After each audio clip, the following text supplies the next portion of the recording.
You're a finalist in the 2013 TOC after toppling number one seed Madeline Perry. You must be looking forward to getting on court again this year. Yeah, definitely. This tournament really holds a special place in my heart. I now reside just outside of New York in Greenwich, Connecticut. So to be here and to be in this amazing setting, Grand Central Station with the glass court, you can see behind us.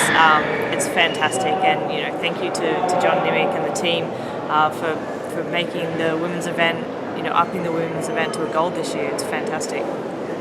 So New York is home turf for you. You're one of a number of Aussies who live and train here. How does that vicinity to home help you in your preparations for the tournament? Yeah, I think Australians are really taking over New York. We seem to be everywhere, but I think it really is a fantastic. Well, there's huge benefit of not having to travel. But also having that home support as well. A lot of people coming out to support me, and I know a lot of people in the area. So just having that support behind me is fantastic, and it's really going to spur me on. So tell me about the feeling then in the final of last year's TOC.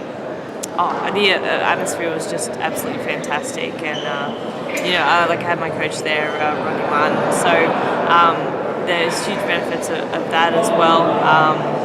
And then just the crowd is just amazing, and this facility and having thousands of people walking through, it really excites me and really gets me pumped up when I'm playing. So hopefully we can see that again this year. So you got Joelle King first up tomorrow. How are you feeling about that match? Yeah, Joelle's she's been playing really well, especially the last couple of years. Really moved up the rankings. I think it's currently number 5. So it's going to be really tough. I know she comes out really strong, so I'm going to have to really be mentally tough and stick in with her and see what I can do. It's a bit of an end of an era back in Oz with the AIS closing, the Australian Institute of Sport. How's the closure of the AIS going to affect the Aussie pros moving forward?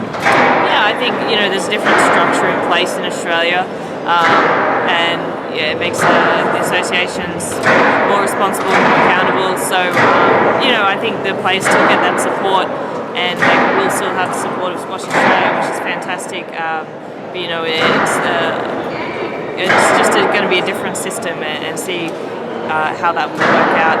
I don't know the final details right now, but hopefully we'll see what comes of it.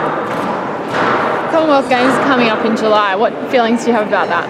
I have. I'm very excited about the Commonwealth Games. So 4 years ago in Delhi, I won 3 medals there, which is amazing. I think it's one of the biggest. It's definitely the biggest squash event for Australian squash players.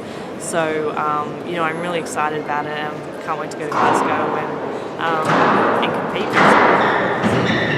You've just been appointed Women's Squash Association President. Tell me a bit about that and what you're hoping to achieve moving forward.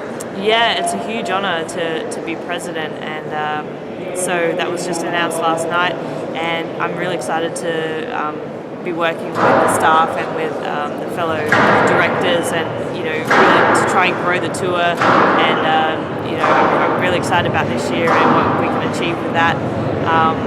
And just working with the other associations and trying to promote squash and female squash. Prize money parity was offered for the women for the first time ever at the US Open last year. How did you feel about that? Yeah, US squash are definitely paving the way, which is fantastic. To have that event and that equal prize money, it's such a huge thing, and it really you can.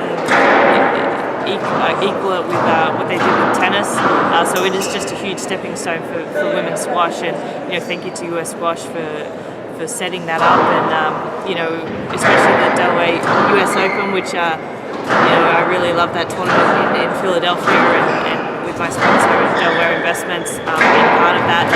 It's just such a huge thing, so hopefully we can in the future we can see a bigger and better US Open.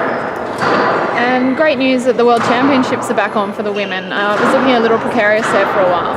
Yeah, so in March we're going to have our 2013 World Championships, which will be held in Penang. It's fantastic that we got that tournament on again. The WSA staff have done really well to get that on. It will be interesting to see who will be the 2013 world champion, and then also obviously at the end of this year we'll have the 2014 as well. So it's really exciting to look forward to the future and see what this year comes. So on that, did you make any New Year's resolutions or any goals for 2014?